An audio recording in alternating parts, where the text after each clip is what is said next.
नमस्कार, मैं नारद मुनि नेवार आपके बीच में फिर से मैं एक छोटे से वीडियो लेकर आपके पास आ रहा हूँ और ये वीडियो के द्वारा मैं आप सभी को एक मैसेज देना चाहता हूँ ताकि आप और हम सब लोग एकता और एक मन होकर इस काम को आगे बढ़ा सकेंगे। और सबसे पहले हम लोग आज जो भी हम लोग बिजनेस कर रहे हैं वो बिजनेस हमारा वेलनेस इंडस्ट्री और एक नेटवर्क मार्केटिंग इंडस्ट्री में हम लोग काम कर रहे हैं, जिसके द्वारा आज हमारा अपना ज़िंदगी को भी सफलता के मुकाम तक लेके जा रहा है।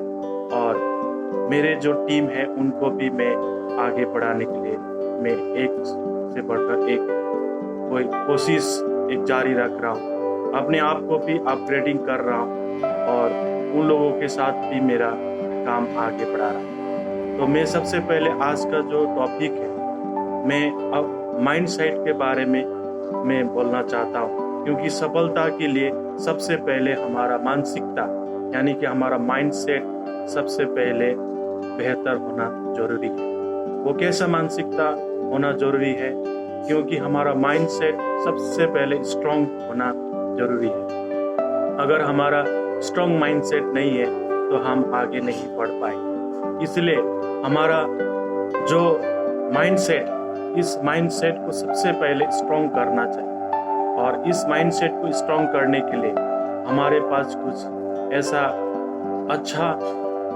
होना चाहिए, क्योंकि हर काम के लिए, चाहे जॉब हो, चाहे बिजनेस हो, चाहे खेती में काम करो, चाहे स्टूडेंट पढ़ाई करो, चाहे कोई भी काम करो, उसके लिए सबसे पहले हमारा माइंडसेट क्लियर होना चाहिए। और वो माइंडसेट ऐसा होना चाहिए जो नहीं कि हमारा सब कुछ काम के लिए, एवरीथिंग्स काम के लिए माइंडसेट का जरूरत पड़ता है। इसलिए आज माइंडसेट के लिए सबसे पहले हमारा साइकोलॉजी यानी कि मानसिकता जो साइकोलॉजी है 80% हमारा साइकोलॉजिकल क्लियर होना चाहिए और 20% हमारा स्किल काम करता है, क्योंकि इफेक्ट करता है।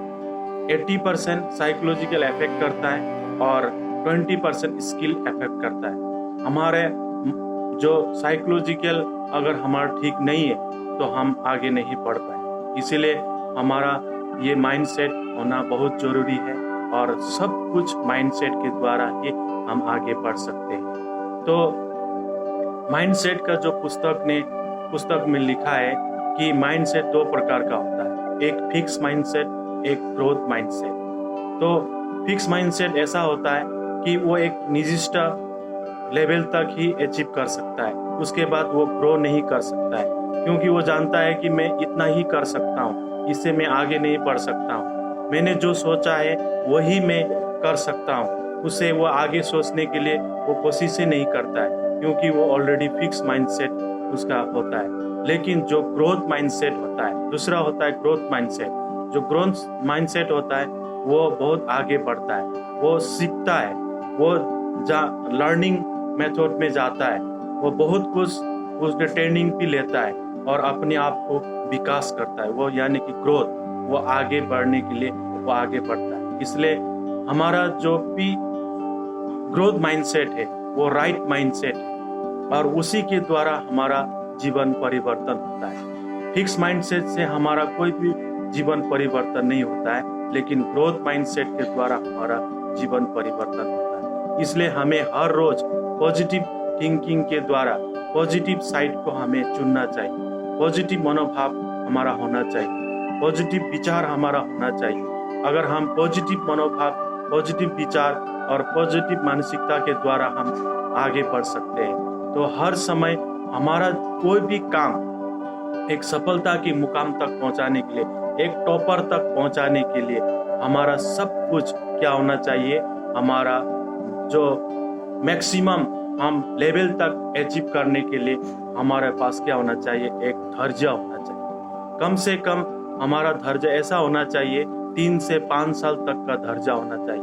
अगर हम आम लोग अगर आज नेटवर्क मार्केटिंग में है तो हम नेटवर्क मार्केटिंग में सफलता पाने के लिए मिनिमम हमारा 3 से 5 साल लगता है और 3 से 5 साल के अंदर में हम एक मजबूत एक प्लेटफॉर्म पर हम पहुंच जाते हैं, इस मजबूत लेवल तक हम पहुंच जाते हैं, उसके द्वारा हम आगे बढ़ सकते हैं। क्योंकि कोई भी चीज़ को अगर धैर्य नहीं है, अगर हम सफलता पाने चाहते हैं लेकिन हमारे पास धैर्य नहीं है, तो कोई क्या होता है, अधैर्य के कारण, अपना अधैर्य के कारण वो काम छोड़ के भाग जाता है। इसलिए हम काम छोड़ने वाला नहीं, हम काम को अंजाम तक पहुंचाने वाला बनना चाहिए।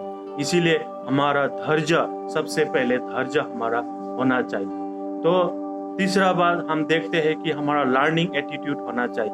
अगर हमारा लर्निंग एटीट्यूड नहीं है, हम नहीं सीखेंगे, तो हम जीवन में कभी भी अर्निंग नहीं कर पाएंगे। इसलिए अमिताभ बच्चन कहता है कि जो सीखता है वही वो कमा सकता है, वो वही बिकता है। इसीलिए हमें लर्निंग होना चाहिए। लर्निंग में एल को अगर हटा दे तो अर्निंग होता है। हम जितना सीखेंगे, जितना हम नॉलेज को गैदरिंग करेंगे, हमारा एटीट्यूड को बढ़ाएंगे, हमारा स्किल डेवलपमेंट बढ़ाएंगे, हमारा पॉजिटिव माइंडसेट को बढ़ाएंगे, उतना हम आगे बढ़ सकेंगे और हम उससे बहुत कुछ हम अर्निंग कर सकेंगे, हमारा सपना को हम पूरा कर सकेंगे। तो ये मेरा कहना है। और हम चौथा बात हम देखते हैं उसमें क्या है कि हमारा काम कैरियर ओरिएंटेड होना चाहिए। अगर हम कैरियर के लिए हमें काम करना चाहिए, हम दूसरों का, यानी कि ऑफलाइन का काम, ये दूसरा का काम है, ये मेरा काम नहीं है, इस तरह का मानसिकता होना नहीं चाहिए। हमारा मानसिकता होना चाहिए कि ये काम के द्वारा मैं अचीव बिल्डअप करना चाहिए, मुझे अचीवर बनना चाहिए और मैं लोगों को मदद कर सकूं। मेरे ये काम मेरा कैरियर है, मेरा भविष्य है, मेरा आने वाला जनरेशन के लिए है।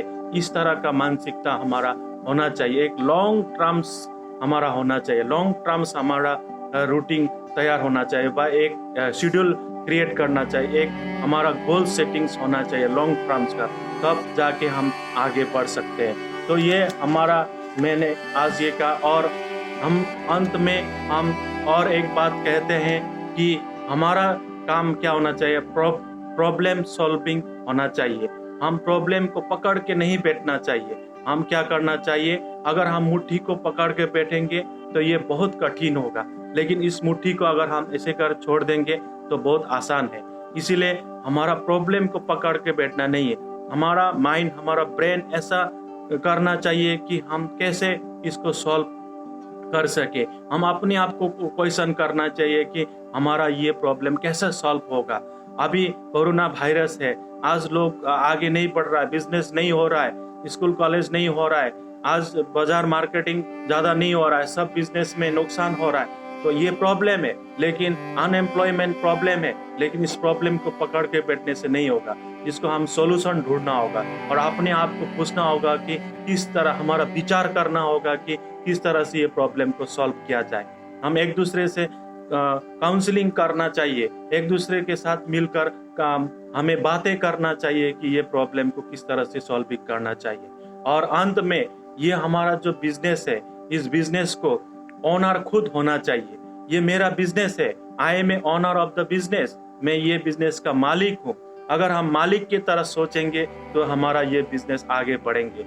अगर हम ऑफलाइन के है बिजनेस बोल के सोचेंगे, ये दूसरा का बिजनेस है, मैं ये बिजनेस से मेरा लाइफ नहीं बनेगा, अगर इस तरह का मानसिकता अगर मैंने सोचा है तो मैं आगे नहीं बढ़ पाऊंगा। इसलिए हमारा मानसिकता क्या होना चाहिए, इस बिजनेस का, इस नेटवर्क इंडस्ट्री का, इस वेलनेस इंडस्ट्री का मालिक मैं हूँ, मैं ही ओनर हूँ, मैं ही CEO हूँ, यानी कि चीफ एग्जीक्यूटिव ऑफिसर मैं खुद हूँ। तब ये बिजनेस हम आगे बढ़ पाएंगे। हमारा मानसिकता अगर CEO का होगा तो हम इस बिजनेस को आगे बढ़ा पाएंगे। और उसके लिए हम पूरा गोल सेटिंग करेंगे, उसके लिए हम स्ट्रेटेजी क्रिएट करेंगे, हम उसके लिए प्लानिंग करेंगे, तब जाके हम आगे बढ़ेंगे। तो मैं आज आप लोग को इतना ही मेरा मैसेज था। तो मैं आप सभी को धन्यवाद देता हूँ। आप इस वीडियो को अगर आप अच्छा लगे तो आप लाइक कर दीजिए। अगर आप चाहते हैं इस तरह का वीडियो को तो अगर आपको पसंद है तो इसको सब्सक्राइब कीजिए और बेल आइकन को दबा दीजिए, ताकि आने वाला दिन में आपको इस तरह का वीडियो मिलते रहे। तो थैंक यू। मैं आप सभी को आज के लिए इतना ही मैं समाप्त करता हूँ और आप सभी को मेरे ढेर सारे आशीष और ढेर सारे दुआ करते हुए, आपकी उन्नति चाहते हुए, आपके विकास चाहते हुए इस वीडियो को यहीं अंत करता हूँ। Thank you, thank you, thank